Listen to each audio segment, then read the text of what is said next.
The whole class is taking a physical strength exam. To pass it, everyone bought stimulants from the teacher. Everyone except our MC. He simply can't afford those expensive stimulants. When the exam begins, the others barely manage to do 30 pull-ups with the magic wrist weights. They try their best, but that's their limit. When it's our MC's turn, the teacher decides to take revenge on him for not buying the stimulants and increases the weight on the magic bracelets many times over. But that doesn't stop the MC. He easily does 100 pull-ups, humiliating everyone else. They just can't understand how this broke loser surpassed them all. And here's how he got such strength.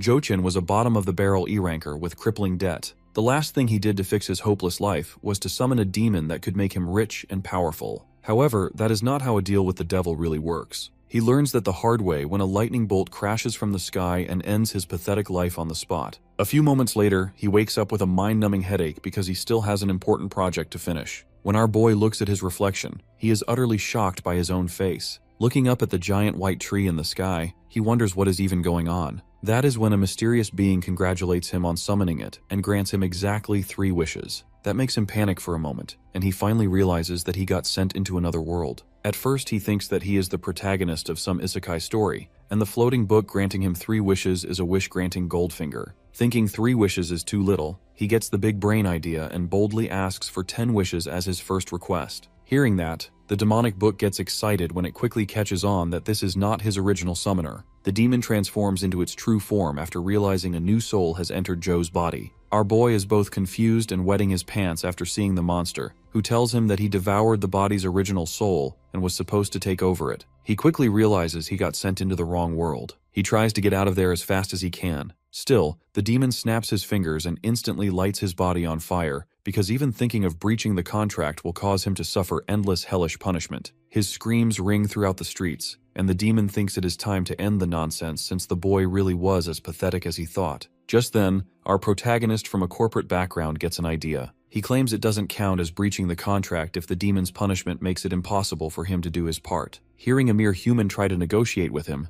the demon is intrigued. Joe grins, saying that he would have taken over his body by force already if that was possible. He confidently claims that this was nothing more than a test of his willpower, and he proved himself more than worthy. His bold statement makes the demon crack up, and it declares that he is the first human to even think about making a deal with the devil himself. Suddenly, he gets a chance to sign the contract, and the demon agrees to give him a fresh start if he achieves just one of his wishes. However, the bastard also makes his first wish to get 1,000 more wishes. The demon rubs it in his face that he has no choice but to accept, since he is pretty much dead otherwise. With no choice left, he tells his new boss that the deal is done and signs the contract with his own soul on the line. The next morning, he finally reaches his apartment, running around looking like a drug addict who got attacked by dogs all night. His new boss ditched him right after the contract was finished, but he decides to suck it up since he is practically a slave now anyway. As he enters the apartment, he notices that the place is completely run down, and there is no one inside. Suddenly, he picks up a debt note signed with blood and wonders what the hell is wrong with his family. Right then, he hears a loud voice from behind and gets whacked by a metal bat in the back of his head.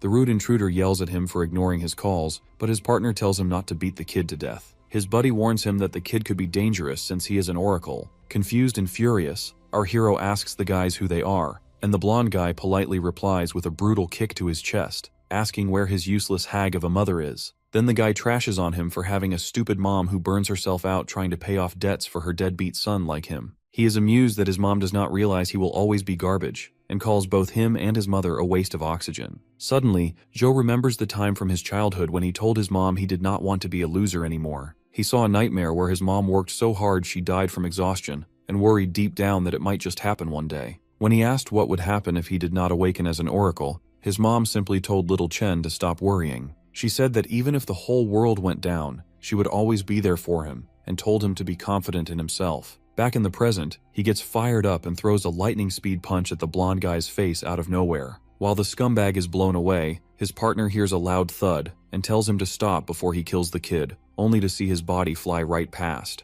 After the dust settles, his face looks so bad that even plastic surgery cannot fix it anymore. Seeing that, the other two stare at the sudden shift in his aura and think he had a breakthrough in real time. Meanwhile, our boy flashes them his coldest stare yet and tells the bastards to shut their filthy mouths. Deciding they need to teach the E-rank brat a lesson, the goon says to Jun that it is time to whoop some sense into him by breaking a leg or two. Our boy catches on that they are talking about his power and figures that they are probably a higher level than him anyway. As June swings down his pipe from overhead, Joe sees it move in slow motion and jumps out of the way with ease. He then appears right behind the gorilla with a gentle touch of his knee to the face. His savage kick sends the fool flying. After that, his partner attacks from behind while wondering how a mere E rank can be so freaking agile. The man thinks Joe cannot see him, so he aims to shatter a couple of ribs. However, he gets his own ribcage destroyed by a roundhouse kick instead. As he gets tossed out like last night's trash, the guy cannot believe what is even happening. The man begs our boy for mercy because he only came on Lin Yu's orders to collect the loan money. Hearing that, he tells the loan shark to tell his boss that he will get his money in due time, so he needs to chill out and get the hell out of his life. The goons shudder at his words and quickly waddle out through the front door. Just then,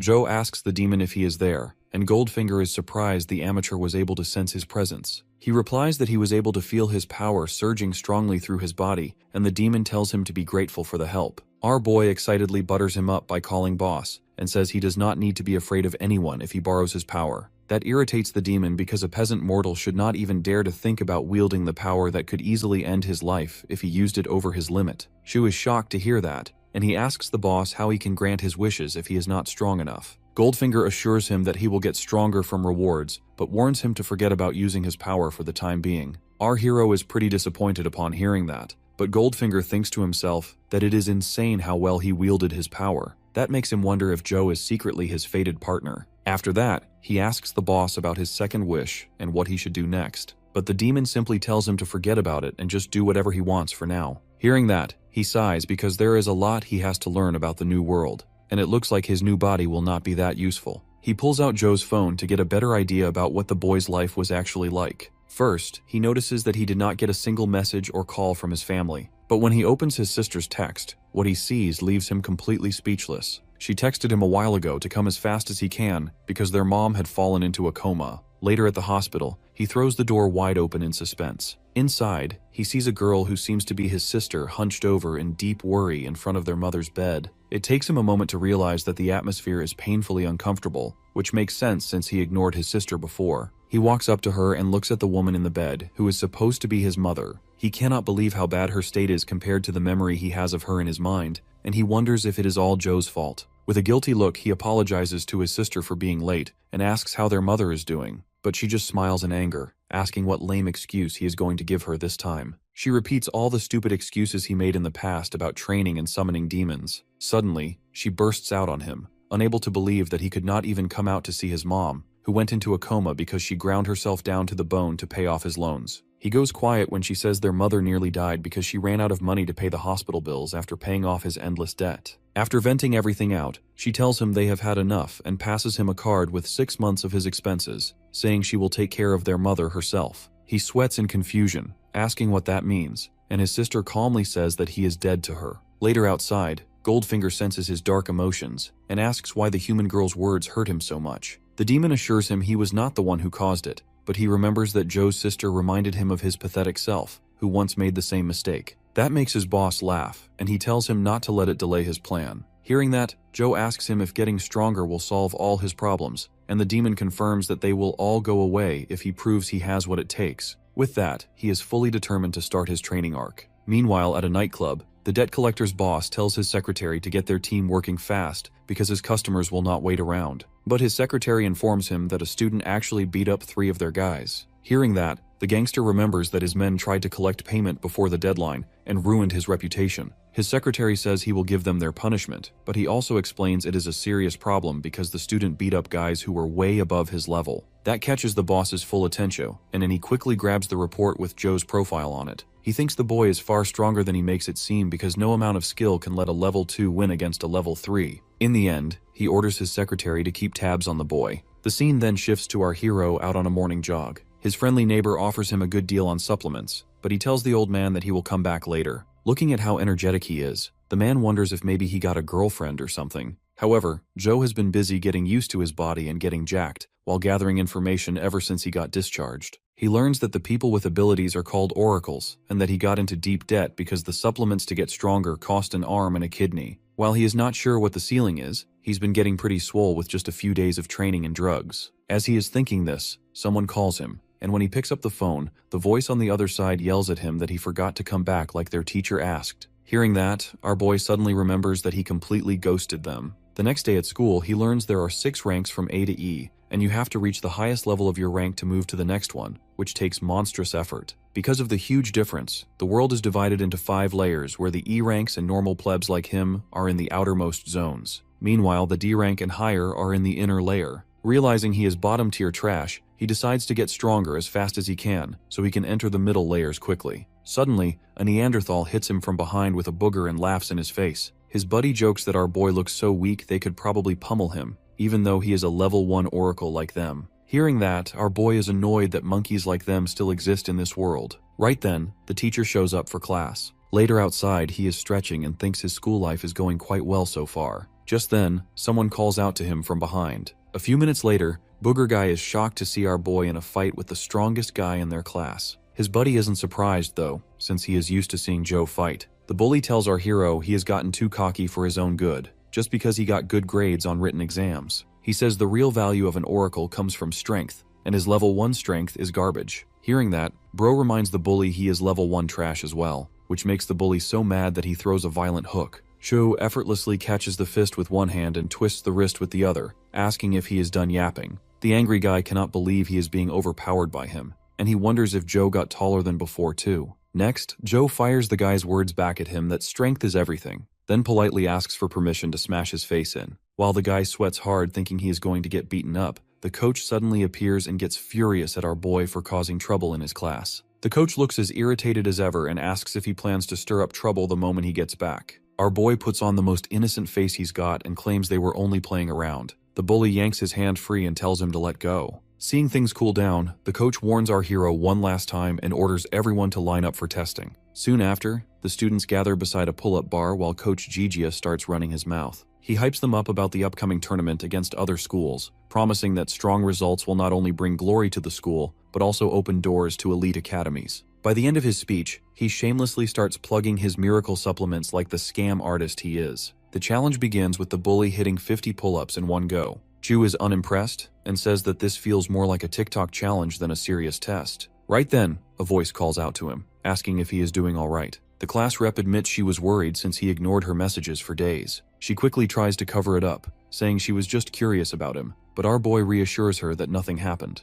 Switching the subject, she asks why he refuses to buy the teacher's shady supplements. Joe bluntly replies that he is broke. She tries to warn him about the consequences of skipping the purchase, but her name gets called before she can finish. Wishing her good luck, he sends her off. She manages only 25 pull-ups before failing, but the coach remembers she bought 2 bottles from him and magically bumps her score to 35. It suddenly clicks for our boy that this is the real reason every student bought the overpriced junk in the first place. Otherwise, they would risk getting expelled. Finally, Joe steps forward for his turn at the bar. The coach narrows his eyes, fully aware our hero never bought a single bottle. A twisted smile creeps across his face as he decides to set an example with him for not buying his trashy merch. Meanwhile, Joe studies the pull-up bar and the wrist guards, noting they look normal at first glance, but there must be some trick behind them. As soon as he grips the bar, his eyes go wide in shock. His body suddenly feels heavier, and he quickly figures out that the crystals embedded in the wrist guards are adding extra weight. Even so, our boy refuses to give in, realizing that the crystals must have a weight limit. Pushing through, he proceeds to pump out reps, like it's nothing. The other students stare in disbelief, floored that the so-called weakling is outperforming them with ease. They lose their minds when Joe blasts past 100 reps, yelling that he must be at least second tier. When he finally lets go of the bar, a crowd swarms him, bombarding him with endless questions. Meanwhile, the coach is frozen stiff, wondering if the boy secretly juiced on enhancers. Fear creeps in as he realizes that students might no longer need his sketchy supplements. Just then, he gives a devilish smile, scheming up a nasty plan for our hero. The scene cuts to the principal, who is fuming into a phone call about the cancellation of their second-tier events. He argues that the school is underfunded and barely scrapes by with third-tier students. The man on the other end bluntly replies that the system is searching for elite oracles, which is why the money is being funneled into top schools. Slamming the phone shut, the principal facepalms in frustration, realizing the school has no funds to produce a single elite oracle. His eyes fall on a black crystal locked in a glass case as he racks his brain over how to keep the school in business. The thought is cut short as Coach Gigia's voice calls from outside the office. The coach strolls in and proudly lays down a list of names he claims will rise into elite oracles. The principal scans the paper and immediately sees that every single one listed is barely first tier, yet the coach is selling them as prodigies. The coach then says there is one student who is unfit to become an oracle, and the principal takes the bait, asking who it is. The story shifts back to our hero, making his way toward the principal's office with the demon lingering beside him. The cursed book asks what he pulled this time, but Joe stays quiet. Standing outside the door, he remembers how nasty the headmaster's reputation is and hopes nothing ugly comes of this meeting. Right as he reaches for the handle, flames burst into existence in front of him, catching him completely off guard. The demon lights up, thrilled that the triggered wish he mentioned earlier has finally appeared. He orders Joe to track down the object fast, but Joe starts complaining about how ridiculously bad the timing is. His thoughts are cut short when the principal himself breaks the silence, telling him to stop wasting time and get inside already. Stepping in, Joe politely asks why the headmaster called for him. The man flips through his school record and then asks the student what he thinks it takes to become an oracle. Without waiting for a reply, the principal answers himself, saying it all comes down to money. He then tells Joe, with zero hesitation, to quit now while he is still ahead. The color drains from his face, and the principal goes on, explaining that the cost of developing an oracle is far too high. He insists that Joe is just a broke kid who cannot possibly survive here in the long run. In his head, he figures it is better to cut losses with weak students now, and he is even willing to return the tuition fee. Joe takes a few seconds to process the situation. Meanwhile, the demon's eye goes wide as he suddenly realizes the crystal is the object and tells our hero to grab it. He quietly whispers to the cursed book to grab it himself, but the demon immediately reminds him that it needs someone else to act. Joe pauses, lost in thought, realizing that he absolutely has to get into the mid-city zone, which means he cannot afford to be expelled here, no matter what. He steadies himself and recalls that not a single student from this academy has ever gone beyond E2 level, which is exactly why these students are considered so valuable. Our boy then asks the demon if he can decide the reward for this mission. At that moment, it clicks for the demon what Joe is planning, but before he can speak, Joe cuts him off and declares that he wants the borrow power skill. Goldfinger explodes, shouting at him,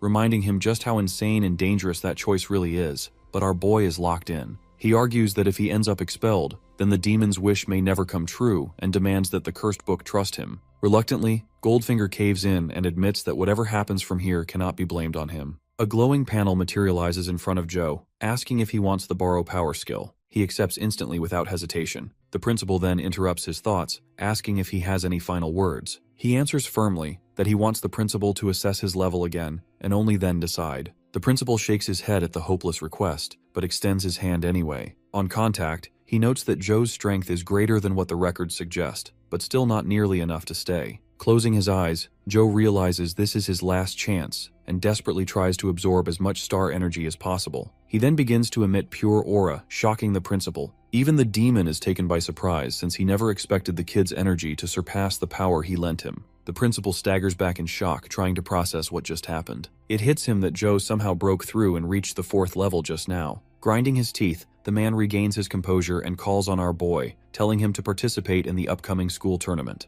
Joe blinks in surprise, trying to figure out why the headmaster's tone flipped so suddenly. Once the dust settles, he pieces together that the guy probably wants to drag Lee to school out of the trash and use him to show off in front of the education department. The principal admits that to make ends meet, he wanted to weed out the useless students and then apologizes for catching Joe in this mess. As a reward, he grants him a full scholarship plus 6 bottles of supplements each week. He lays it down straight, saying our hero has to represent their school because the entire future of the academy is riding on him. Realizing just how desperate the man is, our boy shoots his shot and asks if he can have the black crystal on the shelf. The principal explains it's carved from black star crystal, originally brought back by the previous head, and it represents the school's faith. But then he sighs that if the school collapses, its symbol means nothing, so he agrees that he will hand it over. Our hero responds with confidence, promising he'll give his all to win the tournament. The principal then shifts topics and asks how he got that strong. Joe plays it off casually, saying he was hiding his strength the whole time. The headmaster nearly chokes, thinking that masking a level is the ultimate pro-gamer move, and swears he won't breathe a word of it to anyone. Just then, a woman walks into the office and the principal instructs her to escort Joe to the elite class. A short while later, she explains that the entire 2nd floor is reserved only for elites. Shifting the subject, she casually asks what kind of connection he has with the principal, but Joe brushes it off without giving her anything. Right then, Coach Gigia comes storming in at full speed. He apologizes, saying he begged the headmaster to reconsider the decision, but it was of no use. The female teacher cuts him short, clarifying that Joe isn't being expelled at all and he's actually being moved to the elite class. She adds that the principal is now looking for him, which makes the coach's face lose all color. Later that night, he drags himself back to his tiny apartment and crashes onto the bed. He mutters to himself, wondering how on earth a broke kid like him is supposed to reach level 4 in such a short window. The demon immediately cuts in, reminding him of the mission at hand. Goldfinger warns that his power won't trick humans forever, and he admits he already figured that much. Still, he reasons he's got free supplements and dodged expulsion,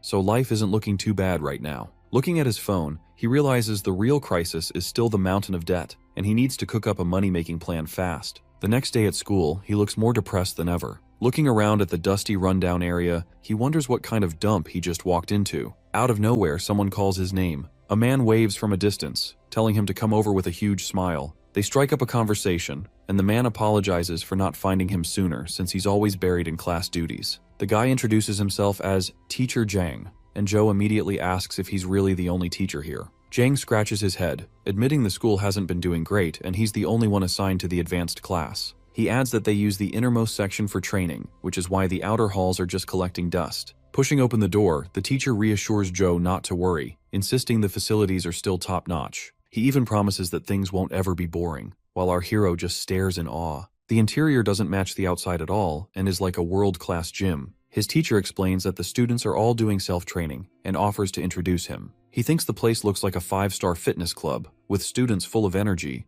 though he does catch a few throwing him side glances. His teacher then calls everyone over to introduce the newcomer. He bows politely and greets them with respect. But a red-haired guy at the back immediately starts trouble, crossing his arms with a smirk. He mocks Joe, telling him to drop the act and admit he used connections to get in. The teacher snaps at him, shouting at Wenhao to behave, and explaining that Joe transferred purely based on skill. The guy isn't buying it. He narrows his eyes like a predator spotting easy prey and challenges Joe to a fight out of nowhere. The students instantly light up, thrilled to see a duel for the first time in ages, and start spreading rumors. A blonde student at the back asks what's going on, and a pink-haired girl explains that a fight is about to break out. That sparks the blonde's interest, and he quickly asks more about this so-called transfer student. Back with our hero, the teacher advises him to refuse the challenge, but Joe accepts without hesitation. He calmly adds that he's fine with the match, as long as lethal force is off the table. Meanwhile, in the school office, the principal is nearly bursting a vein, demanding to know if the new kid is already picking fights.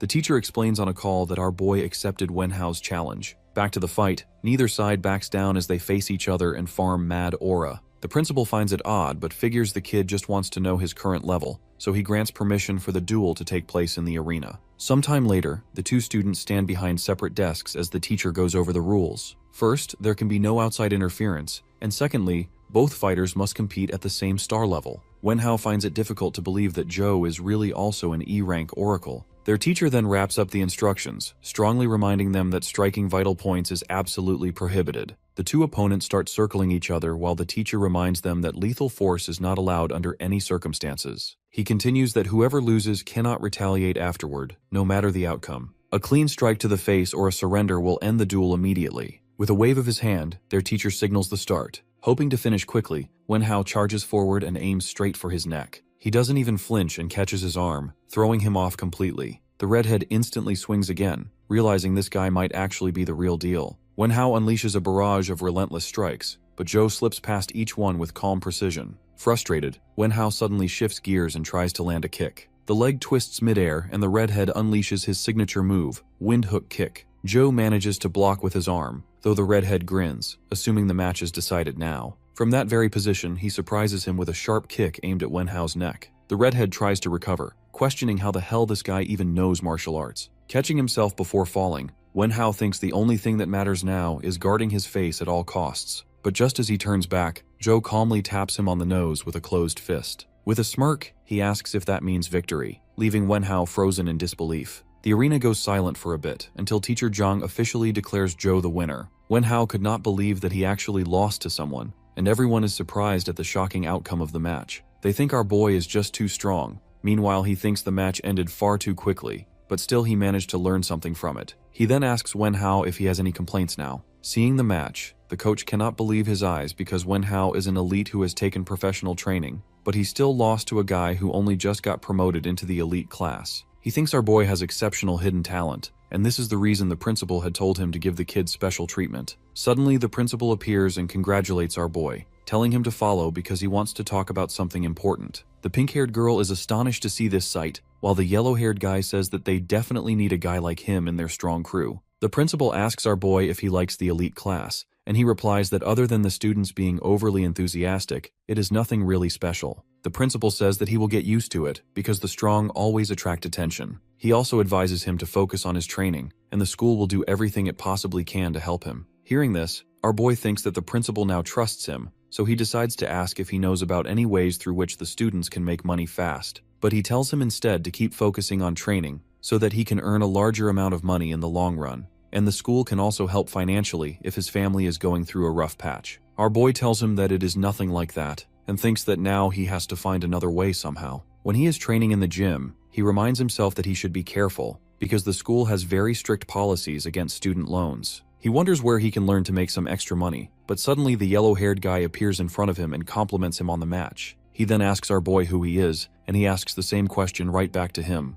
Meanwhile, the girl tells Shen that he is being rude, and she apologizes to our boy that he is sometimes a little annoying. She introduces herself by saying she is Sue, and that the pain in her side is Shen. She tells him that both of them are his seniors, and they can help him if he is confused about anything at all. The annoying guy then says that they are a team from now on, and he is the team leader, so he will personally take good care of him. He then asks our boy about the combat technique which he used against Wenhao, but our hero says that he does not know anything about such techniques at all. The leader gets surprised when our boy tells him the move he used was only just a reflex. He says that Wenhao will be furious when he finds this out, and Sue quickly says that she will explain it to him. She explains that combat techniques are special super moves which a person learns from scrolls or memory stones, and the more mastery one has over it, the stronger it becomes. They have many different types, and strong fighters combine these techniques into their fighting styles. Shen then tells him that Wenhao used a D-rank combat technique in the match, one known as the hook wind kick. Hearing that, our boy thinks that must be the reason he was unable to block the kick properly, and he will have a greater chance of winning if he can acquire such a technique. He asks if they are rare, and the leader explains that their rarity depends on the ranks.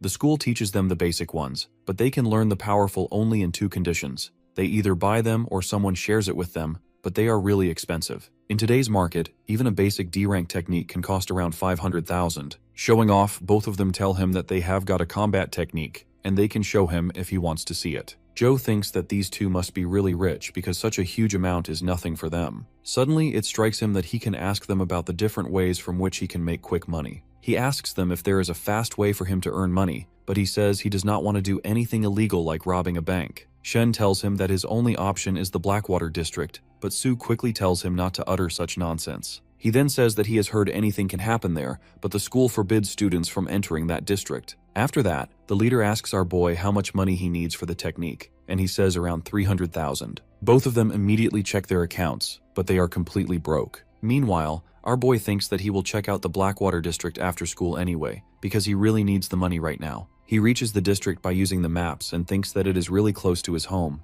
No one can think that he is a student because he is not wearing his uniform anymore. He even asks the boss what he thinks about the district, but he does not get a single reply. According to what he has heard, the outer zones do not have strong fighters, and his power level is equal to a level 4 oracle, so he can easily handle anyone. If the situation gets worse, then he is sure he can at least run away safely. After taking a closer look around, he thinks that this area has definitely been abandoned, and wonders if this really is the Miracle Zone, but he can still see faint footprints around, which lead him toward a hidden secret pathway. He then finally reaches the Miracle Zone after carefully going through the pathway. In the Miracle Zone, our boy sees the dirty surroundings and all the shady dealings. He thinks that no one talks about this place because it has no laws, and literally anything can be done to make a profit. After seeing all these things, he gets a glimmer of hope that he can really make enough money to pay his debt. Suddenly, he asks the stalking goons for how long they are planning to follow him. One of the goons compliments him on his sharp instincts and says he was planning to strike when he was completely careless. But now the situation has changed and he is going to beat him down in front of everyone. He says that he has seen plenty of boys like him before,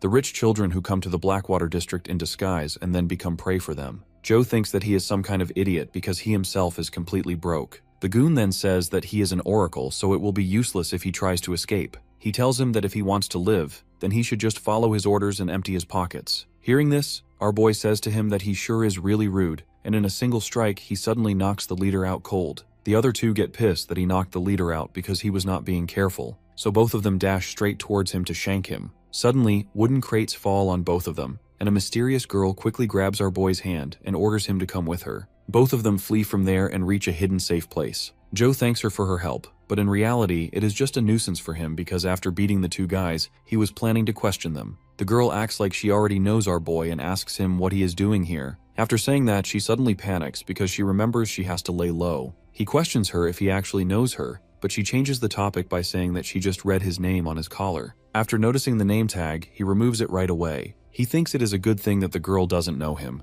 because he never realized his name had been written on his collar all along. He thanks her for telling him this, while she is just glad that she didn't reveal her true identity. She advises him to hide his information properly because this area is really dangerous, and then says that she will get him out of here. But our boy refuses her offer because he is here to make some money. He decides that he should walk away because if she finds out he is a student, then he will be in deep trouble. When Joe leaves, she thinks that she definitely knows who he is, and wonders what a student is even doing in the miracle zone. When she touched him, she got a strange feeling, due to which she thinks that he has already become an oracle. Meanwhile, our boy buys a mask to cover his face so his identity doesn't get leaked anywhere. When he is thinking that he hasn't found any way to make money, a stranger approaches him and tells him that he is the local tour guide and he can answer all the questions he has. Hearing that, our boy is intrigued and asks him if he knows about a place where he can make some quick money. The guide is really happy because he thinks that he has increased the head count by 1 and proudly tells our boy to follow him. He takes Joe to a fighting arena where he asks if this is an underground fight club.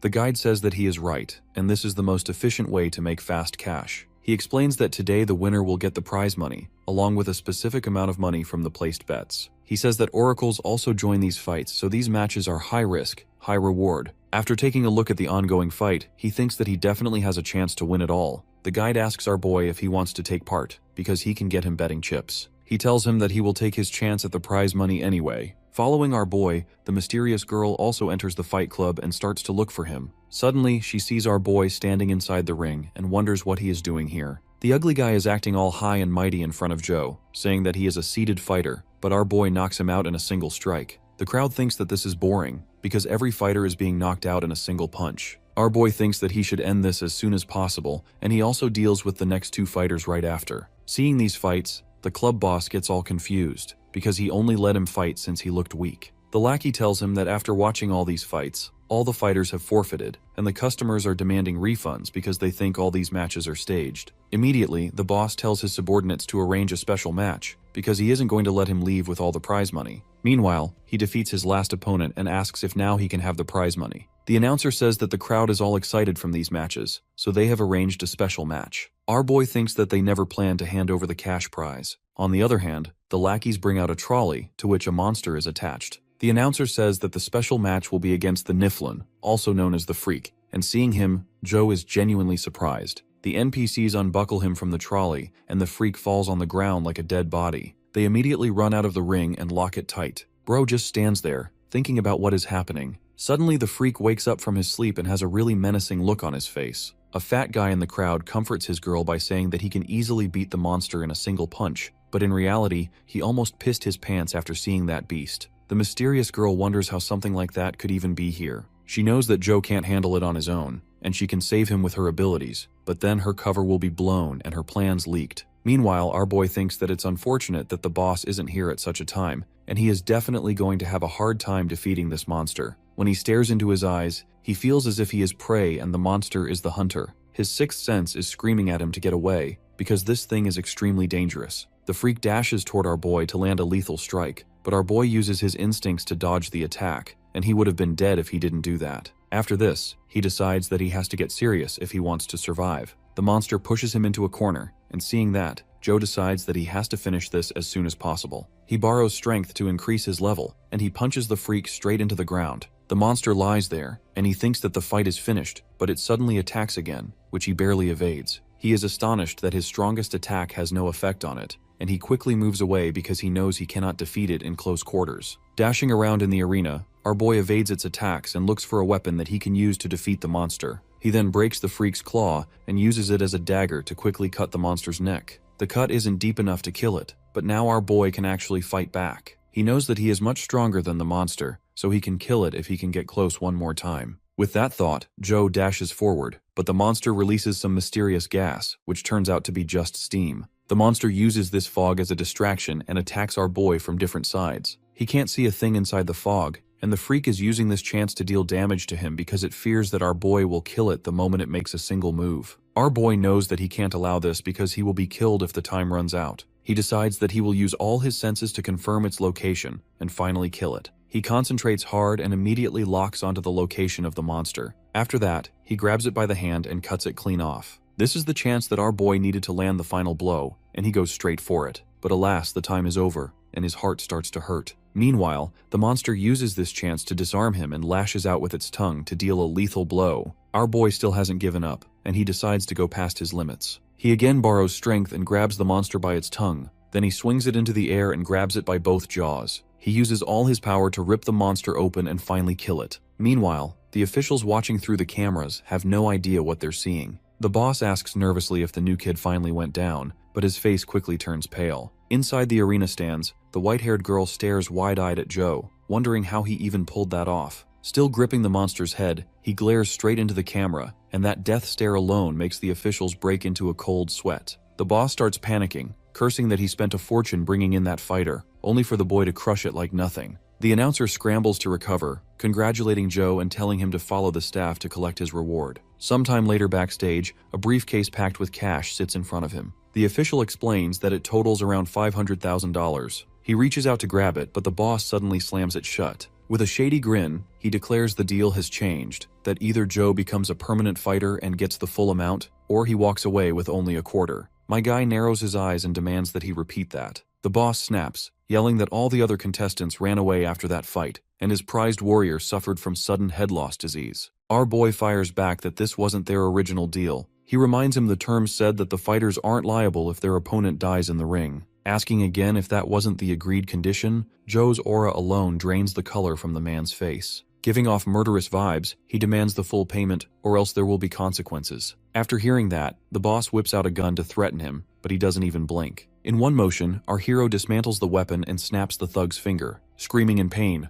the boss orders his men to fill the kid with bullets. His lackeys instantly draw their guns, ready to fire. He just sighs in annoyance, visibly getting more irritated by the second. Outside, the white-haired girl tenses up as sudden gunfire erupts. A moment later, a man is hurled through the window, flying like an empty soda can. Staring at the unconscious bodyguard on the ground, the crowd wonders if some kind of movie is being filmed. The white-haired girl, however, suspects this chaos is all the handiwork of Joe. Meanwhile, our hero is tearing through the bodyguards without a second thought, unfazed by the fact that they have guns. A bald thug raises his gun to fire, but he slams his head straight through the wall instead. Bursting outside, he bolts with the cash in hand while the thugs upstairs yell orders to capture him. As he sprints through the streets, he realizes he's hitting his limit, and his body is slowing down. His injuries are also slowly draining his strength. Suddenly, a hand grabs onto his hoodie and yanks him into a narrow alley. The girl from before quickly clamps a hand over his mouth as the thugs rush past without noticing. Once the coast clears, she tells him he's safe, and Joe recognizes her face from earlier. She instructs him to save his strength and tells him that she knows of a hidden escape route.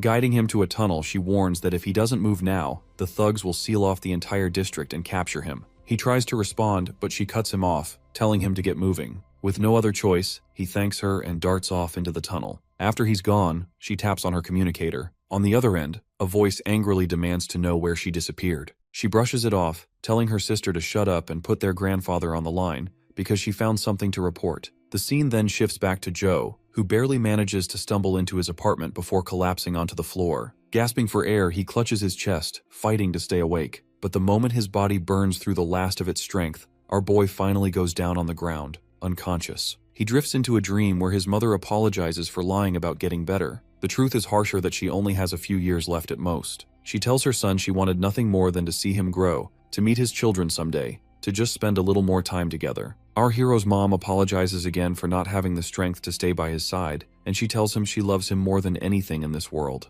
Tears run down his face as our hero is yanked back into reality. His eyes snap open, but he steadies himself and looks at the sunny sky outside the window. Sitting up, he realizes he's still inside Jo Chen's house. Relief washes over him that he's alive even though it was this childhood nightmare that awoke him. Then a voice rings inside his head, asking if he's finally awake, catching him off guard. He then asks the demon where the demon has been these past few days, but the cursed book mutters some excuse about business. Instead, he flips the question back, asking what he did to end up unconscious for 2 days straight. Before he can reply, the demon pieces it together that he snuck into the underground arena, burned too much energy, and went toe-to-toe with a monster. Goldfinger explodes, shouting at him for pulling such a reckless stunt. He tries to shrug it off, but the demon keeps at it, warning that his power isn't enough to bring him back a second time. He presses him to value his life more, since this is his second shot after all, and he can't waste it. That actually makes Joe smile, and he thanks the demon for watching his back. Goldfinger relaxes a bit, then admits the monster he fought doesn't sound like it came from this world. That thought makes our boy recall the girl he met in that cursed place, but he pushes it aside because right now, leveling up is what matters. Just then, he remembers his reward from last night, and he immediately snaps open the briefcase to reveal those stacks of crisp bills. The demon mocks him for risking his neck over money, but he replies that at least for now, he doesn't have to worry about his debts until after the tournament. Looking down at himself, he says that he has to patch up this injury before heading back to school. Rubbing his head, he groans about how he still has to hit the hospital, the bank, and classes all in the same day. At the hospital, the doctor checks him over and says the wound will heal quickly as long as he keeps it clean. Noticing the speed of recovery, the man asks if our boy happens to be an oracle, to which he says yes. Immediately, the doctor shifts gears and tries to sell him a membership plan. He shoots him down instantly, asking for the normal medicine instead. Feeling relieved that the monster's tongue wasn't poisonous, he watches the doctor hand over some ointment. But as soon as he takes the bottle, he freezes and stares in disbelief. He asks the doctor why the bottle is glowing, but the man just gives him a weird look, insisting it's an ordinary container. My guy doesn't buy it for a second, clearly seeing it shine in his hand. The doctor tries to push the membership deal again, saying the counseling sessions would help with his stress-induced hallucinations, but he ignores the shrink. Out in the corridor, Joe notices the strange flow of energy everywhere. Holding out his hand, he sees it glowing brighter and realizes it must be tied to star energy. Remembering the underground fight, he suspects that battle triggered some kind of awakening. He then smiles, thinking that if he can truly sense star energy now, he can absorb it much more efficiently. Just then, a man walks past radiating a bright green aura, and Joe forces himself to act normal. After the guy passes, he sneaks another look and breaks into a cold sweat, thinking this man's star energy is on another level. The green-haired stranger pauses, sensing something, and wonders if he just got scanned, but then shakes it off. On his communicator, a voice starts blasting him at him, demanding that he track down the alien star immediately. The green-haired man tells the person to calm down, since he plans to stick around the country for a while. The voice pushes back, reminding him that the boss's prophecy marked the alien star as a boss-tier threat, one that needs constant monitoring. Sliding off his sunglasses, the green-haired man smirks and says the boss worries too much. He declares that if the alien star really is their enemy, then he'll crush them without hesitation. The next day at school, the principal starts scolding our boy for skipping both classes and his calls. He apologizes and says he got caught up in some personal matters. The principal softens his tone, showing more concern than anger,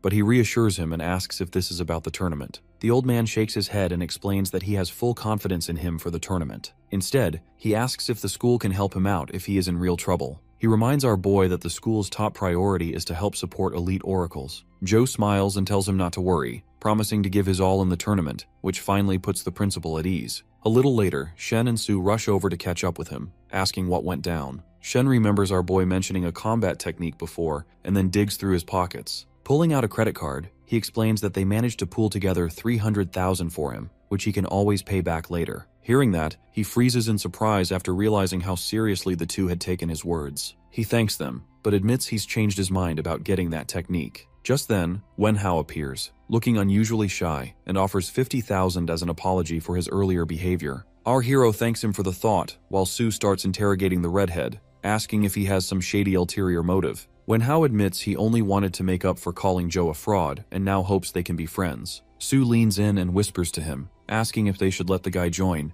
and he shrugs, saying he doesn't mind. Sue then turns to Wenhao and asks if he's fine being the fourth member, and he replies that ranking doesn't matter to him. Shen instantly tries to boss him around, telling him to fetch a water bottle, which sparks a heated discussion between the two. Joe just smiles, realizing he's found some solid friends. The scene then fast-forwards to him running on a treadmill, recalling that oracles absorb more energy during physical training. However, the absorption rate turns out painfully slow. Even with the training gear strapped on, most of the energy still leaks out. Joe figures, this must be the reason so many people never move past level 1 and tells himself he needs a better method fast. That's when Shen steps in and suggests a duel match, claiming it works far better than boring solo training. It suddenly clicks for our hero that Shen might be onto something since he did awaken his new ability during that fight. With that thought, he orders Shen to gather everyone. Moments later, Shen and Sue launch a combined attack against him. He fends them off, feeling satisfied with the results, before telling the two to rest. He points out they've been going at it for over an hour already while Shen and Sue gasp for air. Sue admits she thought he was joking when he mentioned a one-on-two spar,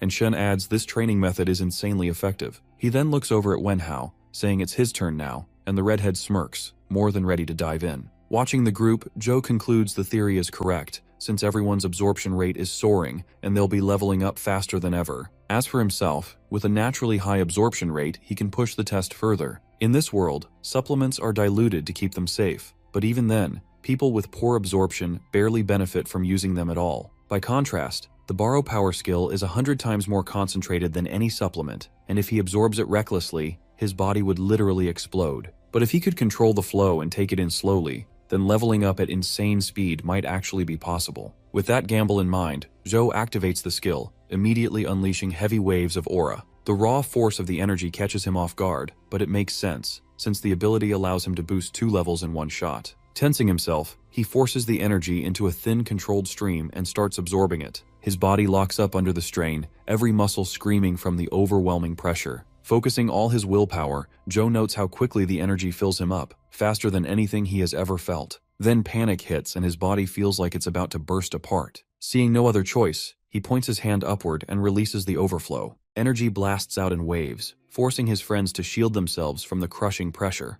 They can't believe what they're witnessing, muttering in shock over how Joe suddenly turned this overpowered. That's when Goldfinger appears because he is drawn by the disturbance. The demon freezes at the sight before him. Joe, drenched in sweat, calmly tells him he managed to absorb the power. The demon can hardly believe that the boy pulled it off and then wonders aloud if Joe really is his long-awaited soulmate. He asks the boss if he said something, but the boss changes the topic by saying that he is just happy our boy is not dead. After hearing all the commotion, the coach comes running and asks what happened, and Sue tells him that Joe is the one who released all that energy. The coach is surprised to see the amount of star energy, and he immediately tells the assistants to bring the measurement device. After measuring our hero's power, they come to know that he has already become a level 3 oracle. At first, the coach cannot believe his eyes, but then he rushes toward the principal's office to tell him about this, because he is the first level 3 oracle that the school has seen in a very long time. Meanwhile, Sue asks him how he can level up so quickly, and asks him to teach her the method. He tells her that it is because of all the training he has been doing,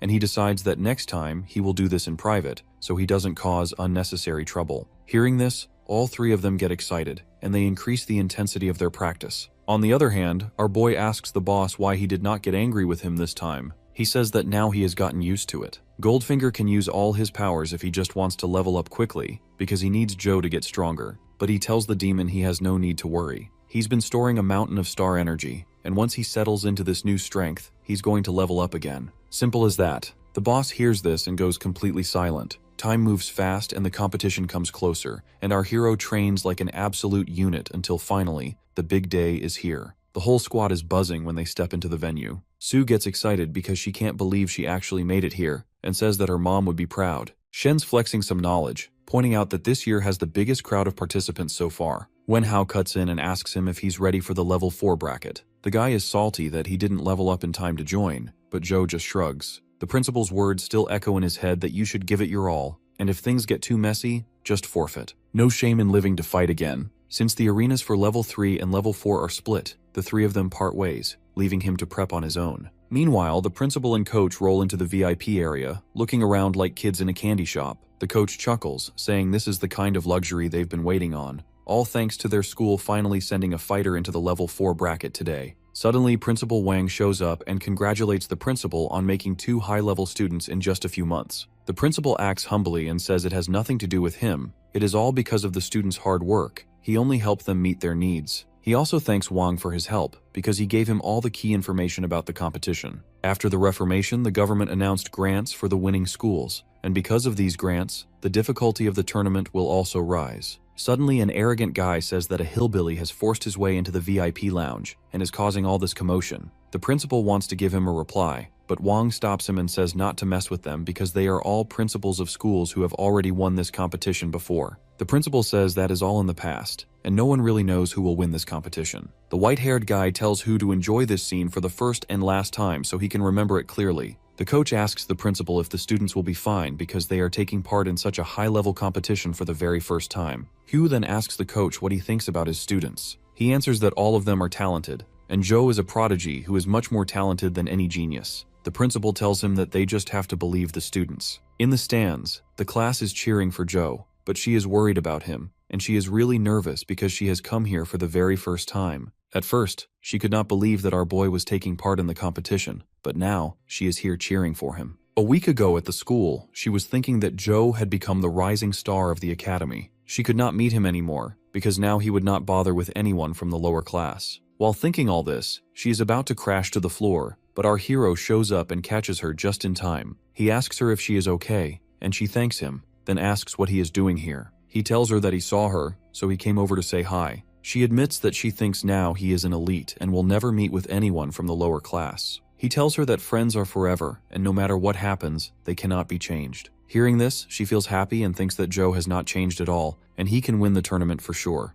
The announcer declares that the contestants are coming to the stage, and the class representative gets all excited after seeing our boy walk out with the others. The announcer says he welcomes everyone to this year's exchange competition, and this event will be hosted by him and his partner Lillian. Hearing that name, the crowd goes absolutely wild, because she is one of the most famous idols in the entire country. The diva says that she is here to work hard, and today she is just an ordinary announcer, because the contestants are the real stars of this competition. After that, the announcer explains the rules that from 12 academies there are 48 contestants, 16 in the level 4 bracket, and the rest of 32 in the level 3 bracket. He says that the hall is for the level 4 bracket only, and the rankings will be based on scores from both brackets, which will later be converted into points. The contestants will face each other one by one, and the winner will move on. He will then face the winner of the other match until there is only one fighter remaining. The time limit is 30 minutes, and the match ends when one contestant either surrenders or has no ability left to fight. Lillian says that the rules for this year's tournament are much tougher, but there is no need to worry, and tells everyone to look at the very top of the pillar. The crowd gets all excited when they see the S-rank celebrity Bai Yue sitting in the hall. To show off his dominating power, he casually shakes the floor with just a finger. The announcer explains that the master has set up this special ring, which protects the audience from stray attacks, so he can also repair the ring instantly after each match. He also tells the contestants to wear the gems, because they act as contestant certification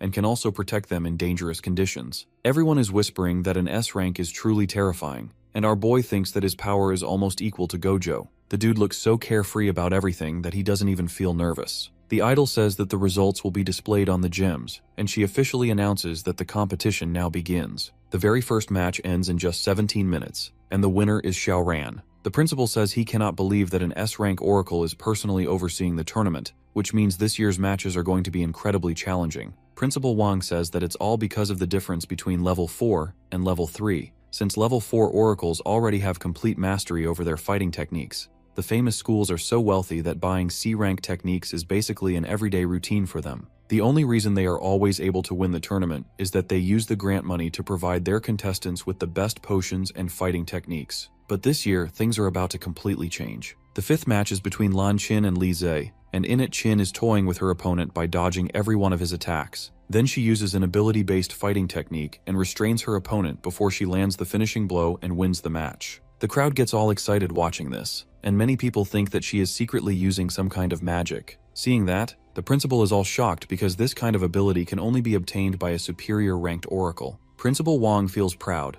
and says that she is a prodigy who managed to obtain this ability at a younger age. Principal Ao tells him it does not matter even if she has such an ability, but Wang taunts him by asking him why he tried to recruit her if that is true. Principal Li replies that it is just an early awakening and nothing more. In the sixth match, Wang does not even allow his opponent to attack and ends the match in just 5 seconds. Seeing that, the crowd thinks that the Blazing Oracle will most likely win this year's tournament as well. The other principal believes that no one can be compared to the student who is personally taught by Principal Li. To show off, Li says that barking dogs don't bite, but Wang tells him to wait and watch instead. Hu thinks this battle is completely out of their league because they are so low ranked that even qualifying for this tournament is already a miracle. He can hold his head high if Joe wins a single match, or at least just puts on a show. After the end of the 7th match, our hero is the next contestant and wonders what kind of fighter his opponent will be. Goldfinger tells him to borrow his powers and finish the match quickly, but he says that if he does that, he will catch everyone's attention, and he could get into real trouble if he is investigated. On his way towards the ring, he meets Qin. She tells him that he is unlucky to be in the last match because his opponent is one of the strongest, and his fighting technique is so powerful that not even a D-rank oracle can completely endure it. Our boy asks if it is not dangerous to use such a powerful technique in the low-ranked matches. Qin explains to him that the gemstone can block one deadly attack, but still, he will take a lot of damage because this is the bitter reality of the competition. With that said, he asks why she is helping him, and she tells him that they are allies because they share the same goal, that is, to beat up all the arrogant fools. Before leaving, she says that she was hoping he would help her, but since his opponent is so powerful, it would be great if he can at least exhaust him a little. Hearing that, he begins to wonder if his opponent is really as strong as she makes him sound. Finally, the last match of the first round is about to start, and the crowd cheers loudly as our boy enters the ring. He thinks that this feels like a warm welcome, but in reality those cheers are for contestant Lei, who makes an entrance like a dropout from the Avengers. The announcer says that no one expected the last match would feature Lei Che. He became an oracle at only 12 years old, and in just 4 years he advanced into a level 4 oracle. He has also received a national certificate along with a guild invitation. It would not be wrong if someone called him the best fighter of this new era. Seeing him enter the ring, the crowd goes completely wild and starts cheering for him. The class rep gets worried because not a single person is cheering for our boy. A random guy in the crowd tells her that Lei has so many fans because he is both strong and handsome. On the contrary, his opponent just looks like a random guy with a bad temper. Hearing him say that, she replies that she is supporting Joe because he is a genuinely kind and gentle boy. After that, the two of them start to argue, and everyone around them begins to wonder what exactly is going on. Everyone is excited to see how the genius will perform in this match, and whether he can even beat the undefeated Lianguang Academy. The announcer says that the match will begin now, but Lillian interrupts him by asking if he forgot to introduce one of the fighters. He quickly apologizes and admits that he forgot in all the excitement. After that, he introduces Joe as the star from Lady Oracle Academy, and that this is the first time that his academy is taking part in the competition. Other than that, he does not have anything else notable about him. That makes him wonder if the school should have at least bought him a technique before the tournament began. The crowd starts talking badly about him, and thinking how someone like him could ever put up a fight against a genius. The bandana guy bursts into laughter and loudly taunts the class rep. Meanwhile, Principal Wu says to the principal that it is quite unfortunate they have to face their academy's rising star in their very first year, but they should not worry, because it will all end quickly. Wang tells Hu that everyone has to start from somewhere, so he just needs to ignore him and stay calm. Inside the ring, Lei tells him that he feels bad for him, because in his very first tournament, he has to face him. But Bro tells him to pay close attention to the fight. Suddenly dashes towards our boy and reaches right by his side. He says that he will start this match by only using 10% of his total power, because even if he loses his first fight, he can still look at least a little bit decent. Lei thinks he is acting all nice, but he is annoyed since he has already told him once to fight normally. Just then, the announcer says that the genius cannot hold back his enthusiasm, and announces that the final match of the first round now officially begins. With that, Lei uses his speed to attack our boy, and he is moving so fast that it looks like he used Shadow Clone Jutsu to make multiple copies of himself. On top of that, all of them attack at the same exact time. Every contestant watching thinks that it is going to be extremely difficult to beat the genius, and Principal Wu thinks that no one can possibly beat him. The genius thinks that our boy is not moving because he cannot see him, and he believes the only one who could ever give him a hard time is Wang. Thinking that this is finally the end, he gets ready to deal the finishing blow. But when he gets close, Joe asks him if he is not going to dodge, before he savagely punches him right in the face. Seeing that, everyone is shocked at how this can even happen. Our boy actually countered Lei's attack and landed a punch in an instant. The genius can usually dodge any attack with his speed, but the main question now is whether he was just careless, or if he actually failed to dodge. Everyone in the crowd begins to think that our boy has used some kind of hack, because no one else can ever hit the genius. Seeing that, he wonders if he broke some kind of hidden rule saying who can land the first hit. Wang says to the principal that his student clearly has some impressive skill. Principal Wu says that he must be cheating because no one is faster than Lei, but the principal replies that if they were cheating, then the higher-ups would have already caught them. Principal Lee tells him to shut up because he is setting a very bad example with the whining and yapping. He suggests they should quietly watch the match because it is not over just yet. At that moment, the Pikachu also calls out, insisting he is not done yet. He admits he did not take Joe seriously before, and now swears to go all out. Lightning coils around him as he charges another strike, shouting that his powers are barely under control. Lei continues to summon even more bolts, but our boy stands calm, not even blinking. He finds it almost amusing that Lei has this much star energy packed inside him. Suddenly, a flash of yellow lightning shoots past Joe, catching him by surprise. The guy deflects against the barrier and bounces around the arena like a hyperactive pinball, gaining speed with every strike. The announcer shouts that Lei is about to unleash his trump card, while Lillian keeps on adding useless fillers. Lei grins, convinced he already has the win secured, and dives from above to deliver a supercharged kick. Our boy does not bother to dodge or defend. Instead, he calmly throws a single punch straight into Lei's face. The combined momentum of his charge sends Lei crashing uncontrollably across the arena floor. Joe calls out to him that he should have attacked earlier when he still had a shot at victory. The announcer then declares that Pikachu is down again. This time the stone shifts red, confirming that the Pokémon is unable to battle. While the announcer celebrates Joe's victory, he wonders briefly if Lei will be alright, though the stone should have prevented anything fatal. The crowd erupts, stunned by how fast the match ended. With Lei defeated, Chin enters for the second quarterfinal match and secures the win without breaking a sweat. Next is Wang, who crushes his opponent easily without breaking a sweat. The crowd finds the beast's strength to be unstoppable, yet most eyes drift back to Joe. The messy hair kid then gives them a death stare that makes the whole section freeze with fear. In the fourth match, Ran from another Oracle school faces our boy and puts up a fierce fight.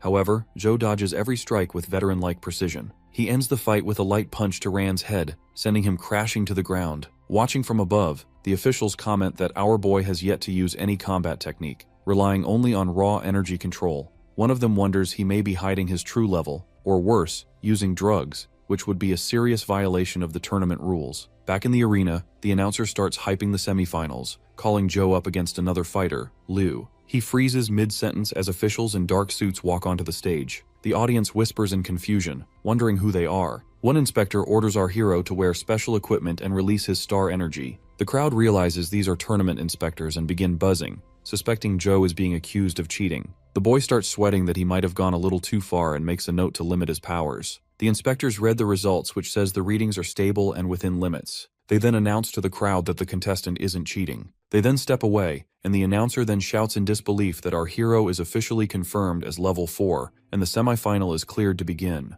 The crowd processes this for a moment and then goes wild that our hero is actually legit. Across the stage, Liu starts to shake and his face pale as the realization hits him. When the match begins, it ends instantly as Joe knocks him out cold with one decisive strike. The announcer nearly loses his voice screaming into the mic, while Lillian continues to add useless fillers. Up in the stands, Principal Wang turns to our principal, praising him for producing such a monster of a student. The guy smugly accepts all the remarks, and the other principals who once mocked him rush over to praise him too. He smiles politely, though the attention makes him a bit uncomfortable. On the other side, Li and Yu watch with clear annoyance, irritated by the sudden crowd of bootlickers. Our principal allows himself a proud smile, thinking Joe truly kept his promise and upheld the honor of their school. Back on the arena floor, the last semifinal is called, and Chin walks up the stage with tense determination. Across from her, Wang steps forward, his eyes gleaming with a predator's hunger, as if he has just spotted his next prey. Chin's juniors roar encouragement from the stands, distracting the beast for a split second. She spots the gap in his guard and launches forward, charging up her strike. With flowing cloud hand, she slams the attack into his chest. Hang doesn't stumble, only looks mildly irritated, and then stares her down. Her confidence starts crumbling as panic seeps in, realizing the hit barely scratched him. Wang clamps her wrist with ease, asking if she honestly thinks she's talented. Chin snaps back, telling him to beat it, and drives her elbow into his face. He doesn't even blink, and says that he finds this situation to be hilarious. Desperation fuels her next move as she charges another blast and binds him tight with her magic until he looks like a mummy. She then uses wind-style kicking and pounds his wrapped body with relentless strikes. For a moment, she relaxes a bit, convinced that all her blows landed and must have done some damage. That hope shatters instantly as Wang suddenly stands behind her like a ghost, draining the blood from her face. She tries to turn around in disbelief, wondering how he moved so fast, but it's already too late. He drives his fist into her using his blood rage arts and sends her flying into the barrier, cracking open. As the shards scatter, Chin drops to her knees, barely able to breathe while the announcer states that Wang now holds the upper hand. Her juniors turn their tearful eyes away as they can't bear the sight of her getting absolutely decimated. Principal Wang grinds his fists together, silently begging his star student to push through. Chin remains motionless as she stares at the red tag lying beside her. Her voice trembles as she whispers that she can't afford to lose. The sight of the red tag then pulls her into a flashback at school, where she walked into a room buzzing with worried students. One girl who was crying told her that if the academy shut down, she'd be forced to drop out despite her dream of becoming an oracle. She then puts her arms around the two girls in a reassuring hug, promising not to let that happen. Chin swore back then that she would win the tournament to bring the academy the funds it needed to stay open. Though the black-haired girl doesn't look convinced, Chin insisted she had never gone back on her word. The girl then rummaged in her pocket and pulled out a red charm, handmade for luck. That moment warmed Chin's heart, and she promised to fight with everything she had. Back in the present, she reaches toward the charm, whispering again that she made a promise. Wang doesn't care, and stomps on the good luck charm without any care, mocking if this is all she amounts to. He then kicks her brutally, while his hands stay buried in his pockets. Her crystal turns red and she falls unconscious, but Wong keeps on taunting her. The announcer yells that the fight is over, yet the beast raises his foot again, ready to crush her. The crowd starts panicking and the announcer screams for someone to stop him. Spectators stare in horror, wondering what the monster plans to do. Principal Wong's voice cracks as he begs for someone to save his student. One official demands Master Bai act, but the guy remains calm, claiming the situation is under control. Meanwhile, Wong smashes his foot down with savage force, carving a crater in the arena. However, his eyes go wide and he realizes his target is gone. Our hero now stands there with Chin in his arms, having saved her in time. He calls the beast out, asking if this is the kind of bullying his school teaches. Wong spins around, fury raging in his eyes, and screams out Joe's name. The announcer cries out in relief, declaring that our boy rescued Chin just in time. Principal Wong rushes forward to hold his injured student, thanking the heavens for her survival. The crowd grows restless as they are unable to believe that the beast actually tried to end her after she lost. Wong doesn't care, and walks toward our hero, boldly declares that he'll unalive anyone who dares block his path. That arrogance finally lights a fire in Joe. Our boy gives him a death stare of his own, and dares the beast to take his shot. The doctors on duty wheel the girl away while the announcer urges the staff to quickly reset the arena for the next fight. Up in the stands, our boy's friends gather with the class rep. Shen asks how things look so far, and she replies that Joe has already made it to the finals, though she admits something feels off about the opponent. Our principal's friend warns our boy to be careful and then shouts at our hero not to underestimate who he's up against. Fired up, Joe assures him there's no need to worry. In the arena, Wong mocks our hero for actually thinking he stands a chance, but he fires back that the guy runs his mouth too much. He smirks and asks if the beast is really here to fight or just keep yapping. As both sides square off, their auras flare wildly, turning it into an energy standoff. The announcer declares the match officially begun. Wong wastes no time, launching a sudden punch, but our hero tanks it like it's nothing, his body not even budging. The beast smirks, taunting that he thought Joe would be tougher, but our boy instantly claps back that he stole the words right out of his mouth, leaving the guy sweating buckets. Bro digs in harder, asking if this is really the level of someone who won the previous tournament. He then goes in for a grab, but Wong barely manages to dodge. Wong activates his blood rage skill, charging up his fist as the two of them start hammering away at each other at full speed, neither willing to give an inch. The announcer shouts in disbelief that he has never seen a level 4 fighter brawl this ferociously before. Even Joe's classmates sit stunned, realizing that our boy has been holding back during all their sparring matches. Back inside the arena, Joe plants a massive uppercut straight into Wong's jaw. His teacher and principal stare wide-eyed, struggling to believe their own student is this strong. Blood sprays from Wang's mouth as he wonders how a powerhouse like him could be forced this far back. That thought only fuels his rage, and he pushes his ability even higher. Goldfinger then appears, pointing out that the guy is literally forcing star energy into his body to jack up his strength. In the next instant, Wong vanishes in a flash, but Joe keeps up with his movements. He then prepares an elbow strike and thinks to himself that speed is useless against his perception skill. Meanwhile, in the control room, an official nervously asks the master if they should check Wong's level since it's rising abnormally fast. Calm as ever, he explains that this is just his family's blood rage arts pushing him up by one level, so it isn't cheating.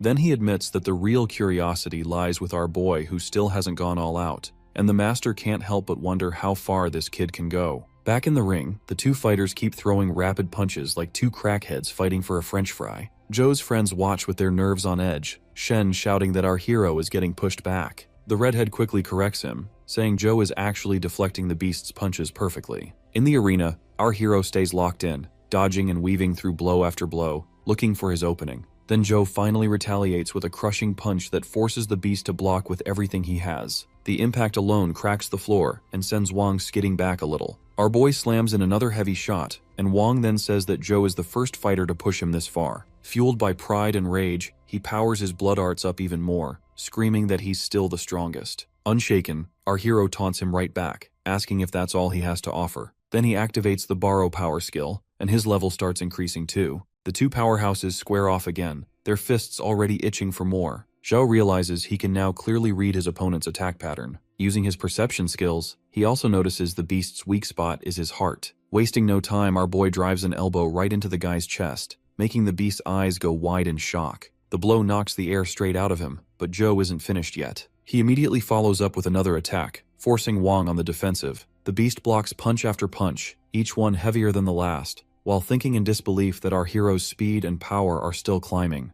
The guy refuses to accept defeat and pushes his blood arts past its limits. Our boy then declares that the fight is already decided and charges his fist with pure star energy. Wang screams for him to die and sends a massive punch of his own. Their fists collide, sparking a huge explosion that blasts shockwaves across the arena. Spectators throw up their arms, shielding themselves from the violent blast. The principal is glued to the battle, frantically demanding to know what just happened. As the smoke clears, the announcer shouts that Wang is still standing. But in the very next instant, the beast collapses and his crystal falls to the ground, which is now red. The last one left standing is none other than our boy. With that, Lyta School officially claims first place in the Level 4 category as well as the entire championship. Joe's friends start celebrating hard, screaming that they finally won the tournament. His teacher and the principal also cheer for him, shouting that he made their school proud. Tears stream down the principal's face as he declares they won't have to beg for money anymore, while his teacher deadpans at his dramatic reaction. The same principals who were mocking him earlier now rush forward to congratulate him, shamelessly sucking up to save face. Meanwhile, Wang's principal is fuming at the humiliation, and even last year's runner-up principal is left unsure of what to do.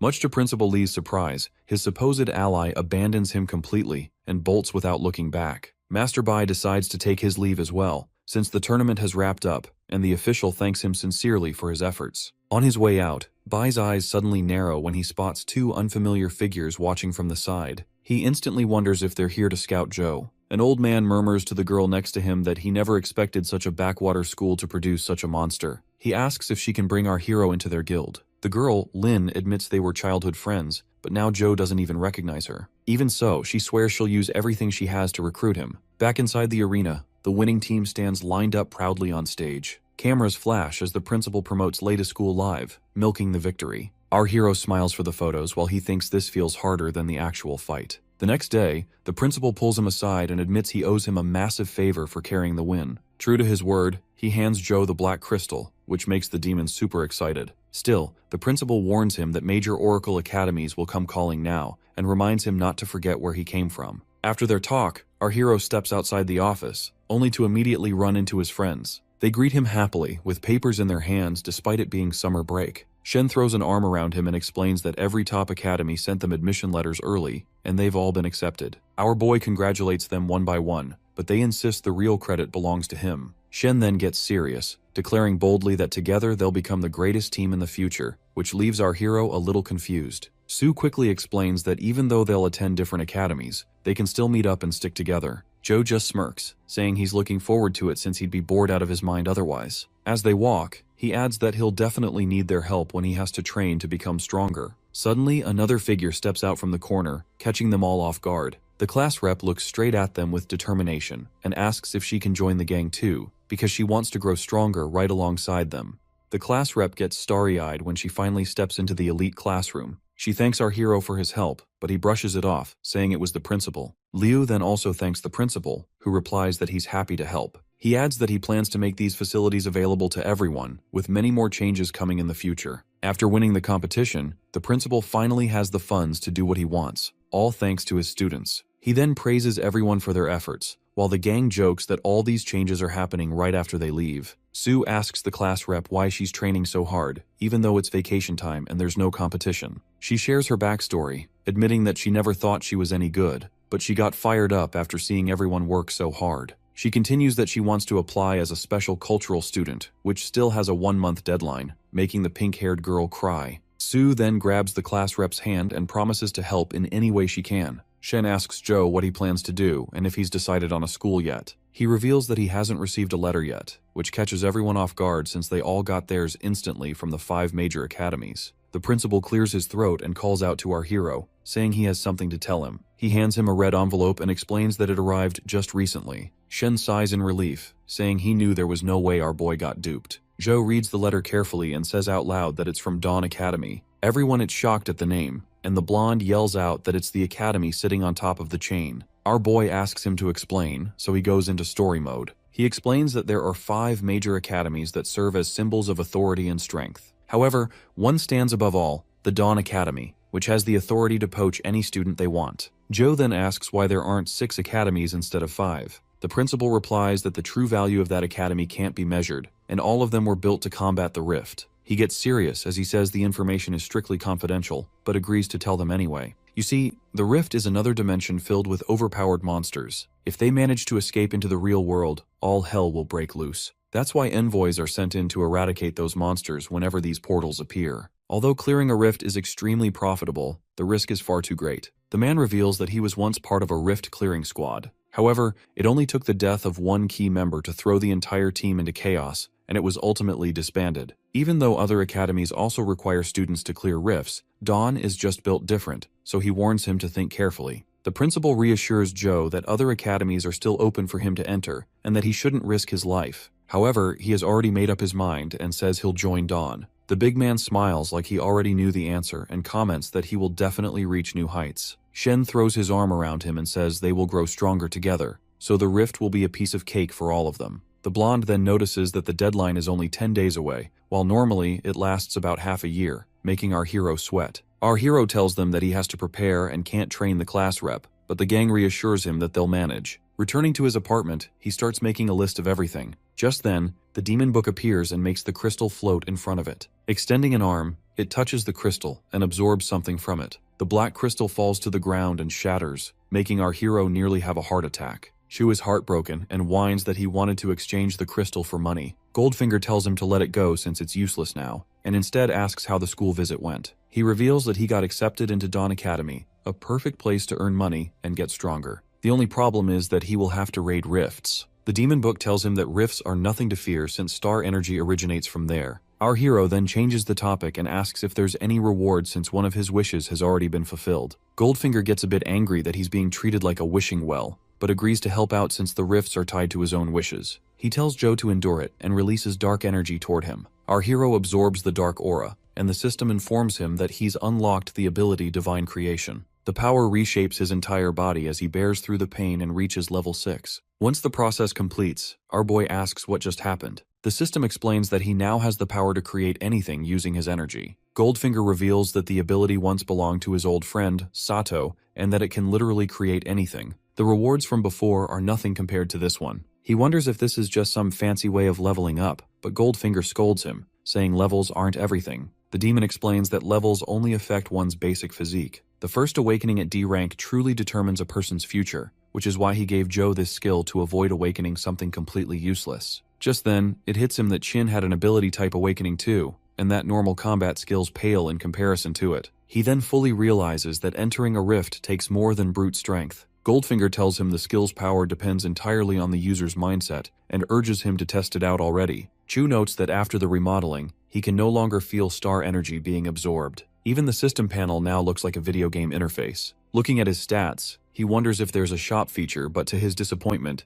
it's locked. A bunch of other functions are also locked until he levels up. He then checks the level up screen, which gives him several side missions, but he doesn't have enough soul points to start. Goldfinger asks what's taking him so long, and Joe explains that he'll need to enter the rift to level up, but he's not strong enough yet. The demon book starts complaining that our hero is turning out to be pretty useless. Just then, a new system panel pops up in front of Joe, announcing that another wish has just been completed. His body begins to glow as he receives a new reward, Mage Armor. The equipment is of unique grade and can summon armor around his body to block attacks. He is thrilled since it not only boosts his defense but also increases strength. Goldfinger tears up a little, saying he used up all the power he had stored, but tells Joe to do his best from here on. The next day, the principal asks him why he's leaving so early. Joe explains that even though it's only a day's journey, he wants to arrive ahead of time. He then hands the principal a note, asking him to give it to his sister at the hospital and keep an eye on her. The man says our hero should do it himself, but he explains that the situation is complicated and he can't meet her right now. Not prying further, the principal brushes the topic aside and agrees to do it, while everyone wishes Joe well on his journey. With that, he waves them goodbye and sets off for his destination. At the airport, the receptionist asks why he wants a visa and a flight ticket to the city's mid-level area. Our boy replies that he got an admission, which she finds odd since it's still summer vacation. She asks for proof, and he hands her Dawn Academy's card. Her eyes go wide as she realizes what it is,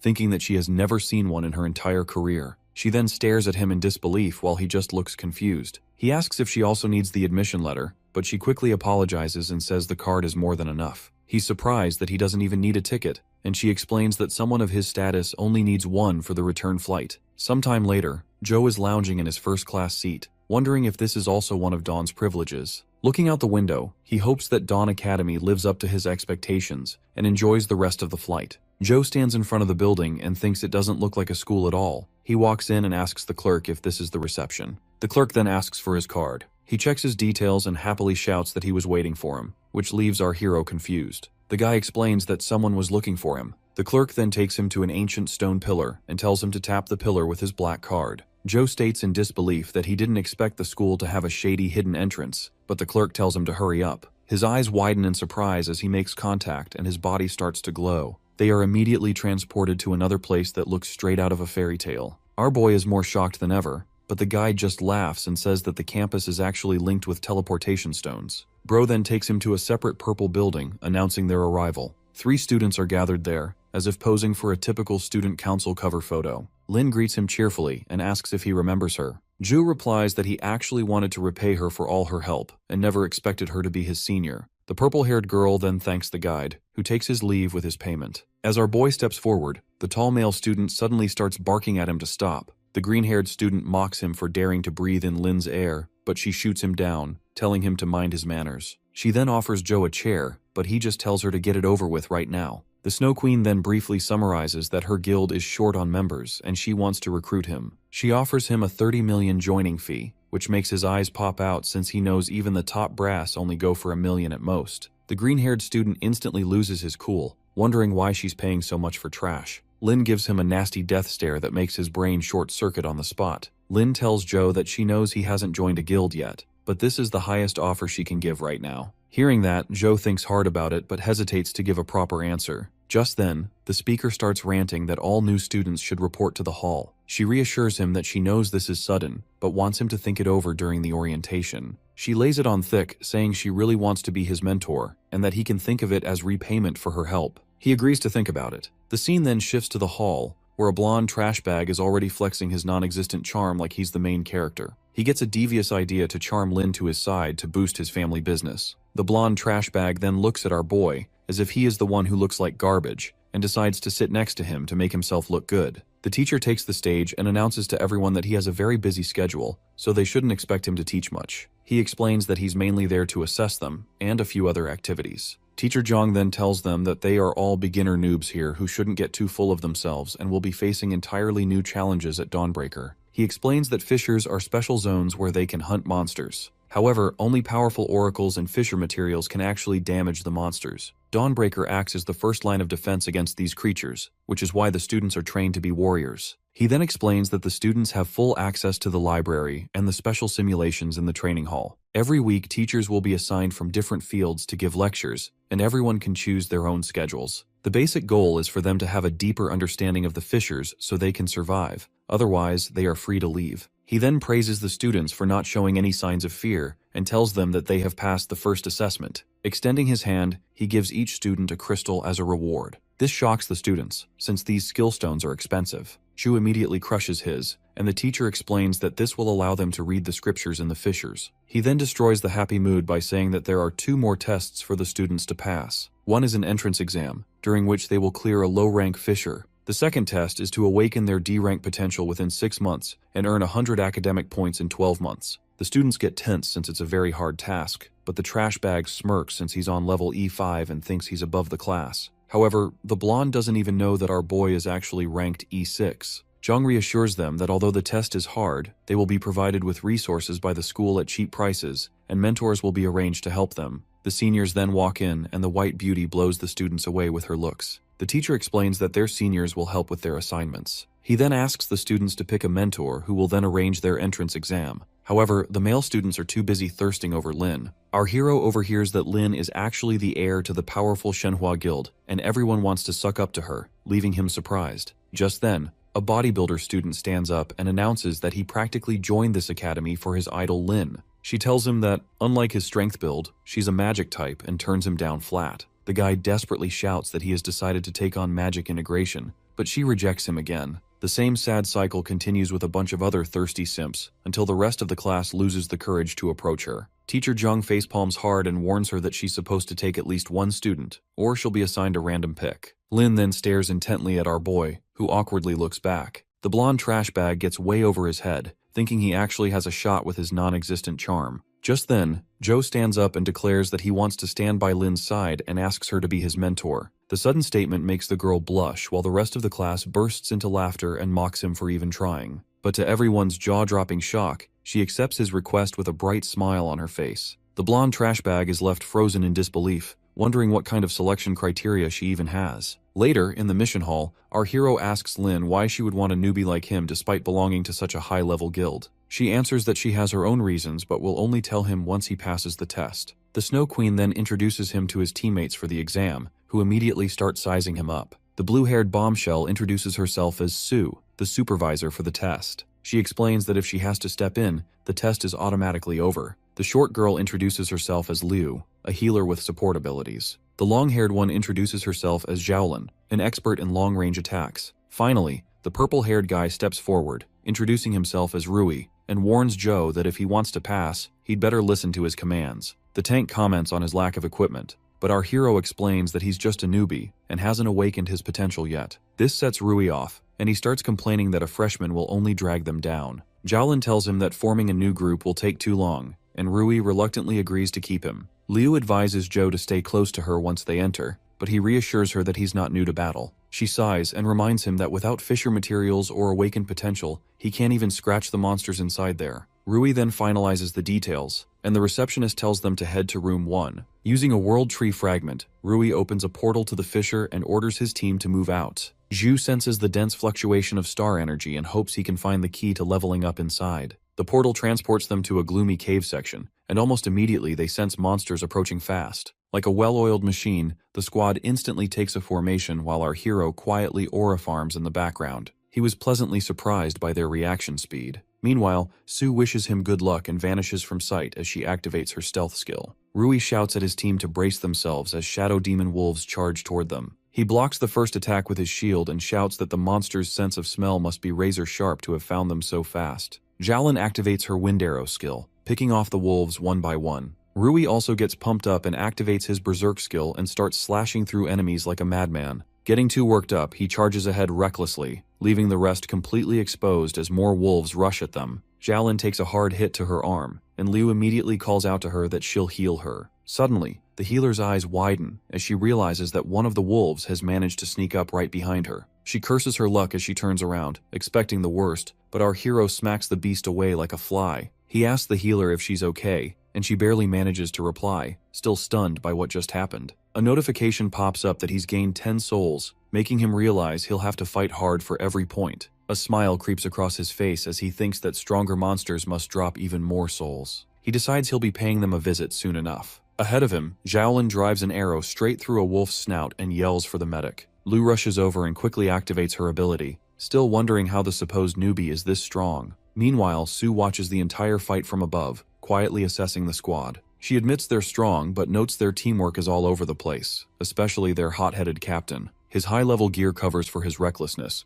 but that can't last forever. However, Rui is having the time of his life, as he trash-talks his own team and cuts down monsters left and right. When he senses movement behind him, he gets cocky and strikes without hesitation, but his sword bounces right off. The rock wolves swarm him instantly. He screams like a girl as the rest of the team watches him get turned into a chew toy. Xiaolin looks around, realizing the idiot's screaming just alerted every nearby monster. Rui yells at Liu to rush over and heal him, gaslighting her that if he dies, they'll all fail. Xiaolin shouts for her not to go, but Liu's too panicked to even notice a rock wolf leaping straight for her. Sue tenses up and realizes that Rui is basically throwing the girl in as bait. She grips her sword, thinking she'll have to step in and end the test, but then suddenly freezes. Our boy dives in at the last moment, yanking Liu back and clamping down on the wolf's jaws with his bare hand. He crushes it effortlessly, earning 30 souls in the process. Shu realizes that the tougher the beast, the higher the reward will be, and thanks to his demon armor, they're no match for him. He orders the girls to stick close while he carves a path forward. Without explaining further, he charges ahead with his sword in hand, tearing through rock wolves one after another. Sue watches in disbelief, trying to process how a freshman is pulling moves like Michael Jackson. Even the girls can't believe he's only rank E, but then snap back to reality and rush after him. Noticing monsters closing in from behind, he tells them to get down and slices the pack into sushi bites. When the fighting finally ends, our hero tells Liu to heal the injured.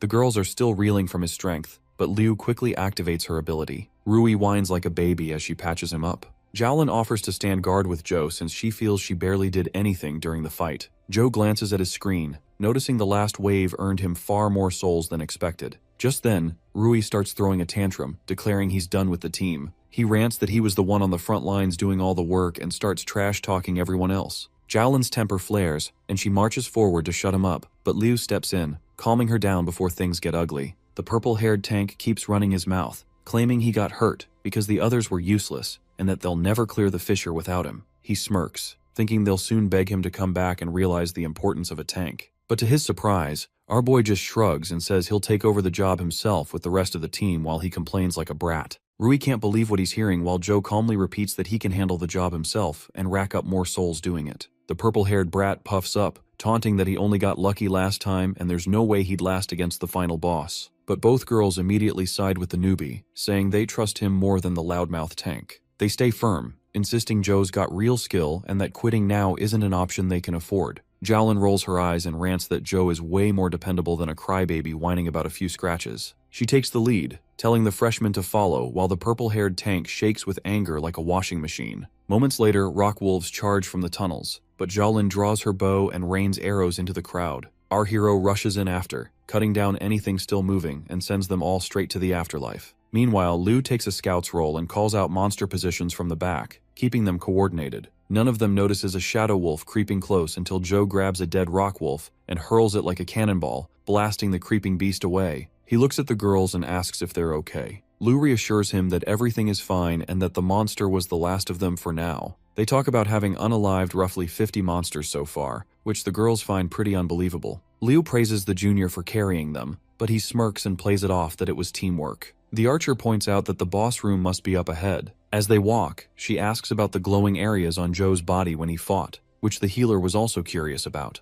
Joe spins a quick lie, claiming the power appeared one day and he's been using it since. The girls brainstorm that it is probably an attachment-type potential and that he must have awakened early. Jowlin notes that he lied about his potential earlier, but Liu insists that he probably didn't know. She explains that potentials must be reported to avoid discrimination, especially since tanks are highly sought after. Meanwhile, Joe is busy thinking about whether a team is necessary at all, given that they've stolen most of his monsters with the final shots. He wonders if he can still hit his 2,000 soul goal. From a distance, Sue stalks them, astonished at how much stronger and more competent the freshman is as a leader. She guesses this is why Lin put him on the team, to ensure that the team clears the test. Her gaze turns to Rui and wonders what devious plan he has in mind as he stalks the team. The team enters a massive clearing, which is completely devoid of monsters. Liu wonders if they accidentally unalived the boss earlier on, but Jowlin explains the fissure would have collapsed already if that were true. The girls hesitate, unsure what to do next since nothing makes sense. Just then, Joe's perception skill activates, and he yells that the enemy is above. A giant wolf launches itself toward them, and they barely dodge the explosion in time.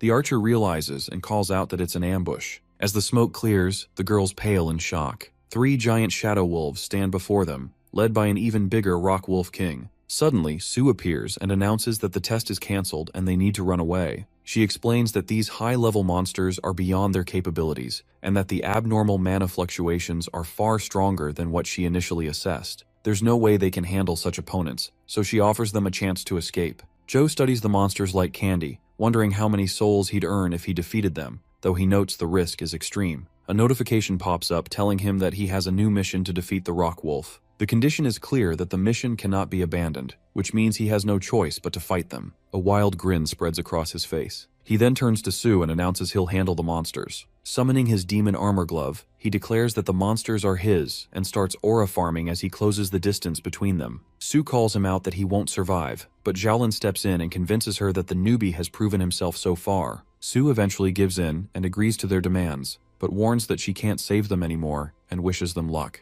Our boy turns around and tells the girls to leave as well, since things are about to get ugly. Staring at the wolves, he can tell they're really powerful, and that he would be toast without demon armor. Even so, he doesn't feel a single shred of fear because he has faced far worse. The Monster King lets out a howl, and the wolves launch their attack. Joe predicts their slashes with his skill and dodges all of them like a pro. The girls peek from around a corner, amazed he can hold his own against them unlike their brat of a captain. Even Sue is caught off guard seeing him literally fight them with his bare hands, single-handedly tanking every monster. Her expression darkens as she recalls that Lord-level monsters are never easy to defeat. While dodging another wave of attacks, our hero realizes he can match the Shadow Wolf's speed, but dealing with all four at once is kind of risky. Not wanting to drag this out, he decides to thin their numbers and focuses on the king. He lands a solid blow on the Rock Wolf's head, but to his surprise he only leaves a small dent. The Monster King uses its rock armor skill to fling him back, and the wound heals on the spot. Joe realizes the sly beast is trying to tire him out, but he refuses to let that happen. Meanwhile, Rui peeks from behind the corner and is stunned that the newbie actually challenged these giant monsters. He tells himself the wolves must not be that strong, and that it should be him up there on the front lines. Gripping his sword, he gaslights himself into believing that everything is the freshman's fault and charges ahead.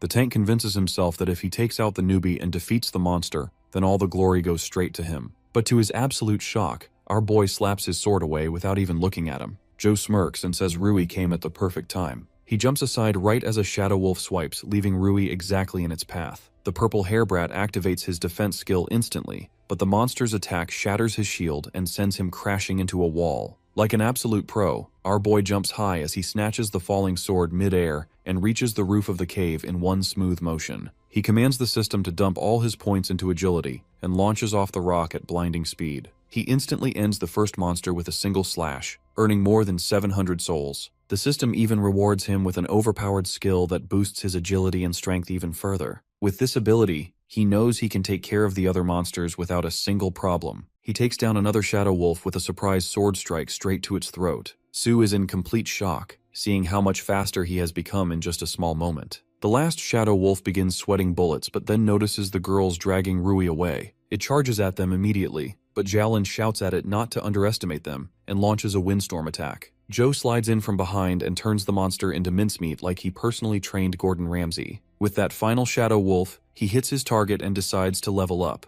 A dark purple beam of aura erupts from him, shocking everyone. The system informs him that he has reached D rank and can now use Abyss Domain Expansion. His shadow expands, forming a dark layer that stretches toward the Monster King. He looks back at it, and dark tentacles shoot out from the ground, impaling the massive beast with his Death Touch skill. Joe then slices the head off for good measure, finishing the boss off in pure style. Defeating the boss gave him 5,000 souls, and he feels relieved that his new skill has enough firepower, otherwise, the battle would have dragged on without it. The system announces that he also earns the Rock Wolf King Crystal as a reward, which he pockets immediately. The girls come rushing back as soon as the dust settles and asks if he is still in one piece. Sue materializes and reassures them that the boss is truly dead, which means they all pass the test at long last. The girls explode into celebration since they finally cleared it after so many tries, and they start cheering for the newbie like he is their savior. Sue tells them she will report the test results to the officials soon. Jalin and Liu both get 5 points each even though they feel like they barely contributed. Sue comforts them, saying they adapted well and played to their strengths, which is what matters since the team won in the end. She turns toward Joe and announces that he gets a full 10 points plus Rui's 5 points for carrying the entire team on his back. The girls are speechless since no one they know has ever scored that high. Sue praises him again, saying he deserves more for everything he pulled off. Rui jumps in with another tantrum about his points, but the senior cuts him down instantly, saying he will not be needing them anyway. He abandoned his team mid-fight, put them in danger, and even attempted to take out a teammate, which means he fails the test outright. He tries to make excuses and demands a retrial, but she does not care at all. She warns him that once the higher-ups hear what he did, he will fall into an even deeper hole. Taking out a crystal, she tells the team to hurry out before the fissure closes on them. Back in the Academy Hall, she tells them she forwarded the results, and their rewards will arrive in 24 hours. The girls then ask for Joe's contact info so they can call him if they ever need to be carried again. Sue shoots her shot right after and asks if he wants to join her Shadow Guild,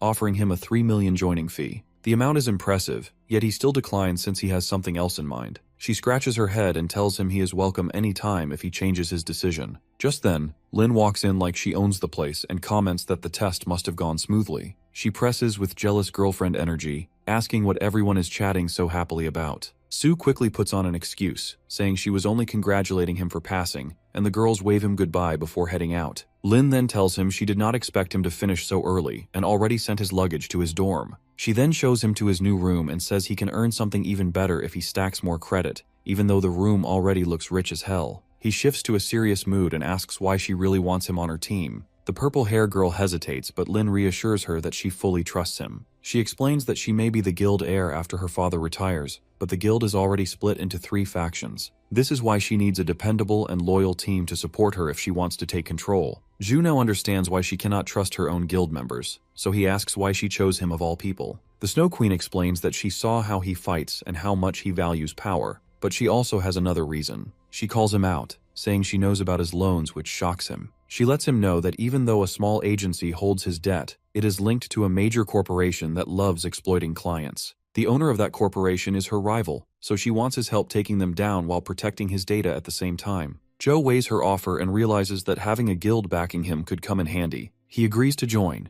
and she then tells him to take things slow for now and go with the flow. The assistant taps something on her tablet, and in an instant, 5 million gets transferred to his account. Lin calls it a small bonus and says the rest will arrive once he levels up and officially joins the guild. He thanks them, and the girls then head out. He collapses on the bed without hesitation and opens the system panel. The new features catch his eye, and he wonders if he can level up with the 5,000 souls he got. He notices a new slot and realizes he can upgrade his potential, but the cost is heavy. He chooses wisely not to dump everything into leveling. Our boy recalls that upgrading an attribute gave him free skills last time. He raises his potential by 5 levels and unlocks a new skill called Abyss Storage, which proves his theory right. He then activates it and tests it on his water bottle, confirming he now has his own pocket dimension. He tries to level his rank but gets an error saying he is missing the required item. Not getting depressed, he scrolls to the top and gets excited when he sees the weapons section. He tells himself that weapons are necessary in the fissures, even if the school scams students with ridiculous prices. Joe then buys a long sword and finds its quality surprisingly good. His soul points drain fast, so he decides to save the rest. Just then, Goldfinger appears out of nowhere and asks about the shift in his aura. Joe proudly tells the demon book that he unlocked his abyss potential and can store items now. The demon is surprised he managed to unlock it so early, and our boy adds that he also leveled up inside the fissure. Goldfinger gives him a zesty stare and says that means it is time to put the boy to work. The scene shifts to the rank checking department, and the demon book is already annoyed by the whole setup. Joe tells him that he needs to get properly registered before he can start exploring rifts like he planned. A girl walks up and says that it is his turn now. She confirms that he is a new student and brings up how not many people awaken to D rank this early. She explains that the device measures his potential and shows it through different colors. She tells him not to feel down if he ends up with something low because many people reawaken again later, which boosts their rank further. She asks for his card so she can get it engraved and tells him to place his hand on the stone pillar. Our hero follows her instructions, and almost immediately, the stone glows in different colors. She freezes at the sight because the device usually decides instantly. Her tablet is not showing anything either, so this makes no sense at all to her. The pillar then flashes purple, and a demon appears above Joe, which forces everyone there to shield themselves from the insane star energy bursting out. And what kind of power is that? The girl just stands there staring at him, confused about what rank even does that. She checks her tablet again and finally tells him that his rank is Apostle, which sounds more like a title. She briefs him that first awakenings are messy with basic names, but second awakenings are clean with proper titles, just like his. Just then, the chief runs in and demands to know what happened. She explains that the reaction came from checking Joe's potential and brings up the Apostle rank. The chief checks the data and says it is accurate, so the purple rank is valid. He speaks through his earpiece and tells someone to record the information exactly as it appears. The girl brings back the black card once it gets engraved with the updated details. The chief takes the card and hands it over to Joe and says that his potential is something nobody has ever seen. He cannot tell where an apostle stands at the moment and says they will need the higher-ups to confirm anything. He assures him that the academy will gather more information and update him later. Behind him, the entire crowd loses its mind that he has a special rank of his own, even though some people feel suspicious about it. Our boy thinks that being an apostle just sounds like a servant of the heavens, but he drops the thought and focuses on missions instead. The scene then shifts to the mission hall, where a guy named Zhang approaches him and asks if he wants to join a gathering job. He shows him the mission details that it is totally safe but pays lower credit. Joe takes one look at the rewards and accepts it instantly. The guy teaches him how to use the app on his phone and explains the small stuff. Zhang then introduces him to the rest of the team,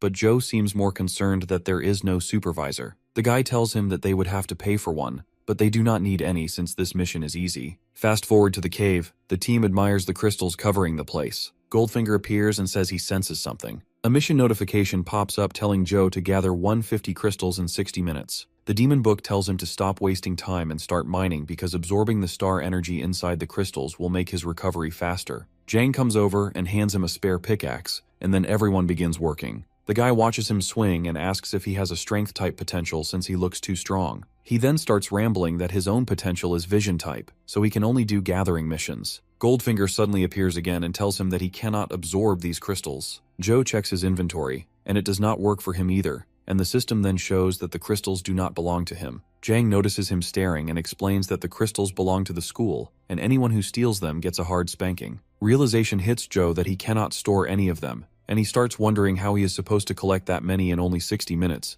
but Goldfinger doesn't offer any help. Right then, the ground starts shaking, which makes everyone tense. The masked guy points ahead as a crystal-eating worm bursts out and charges straight at them. They realize the mining must have annoyed the monster, and everyone runs away without looking back. The group bolts through the cave while the monster rushes after them. Just then, Joe senses danger and pushes Jang out of the way as the crystal worm lunges at him. The guy crashes on the ground, yelling for our boy who vanished underneath the monster.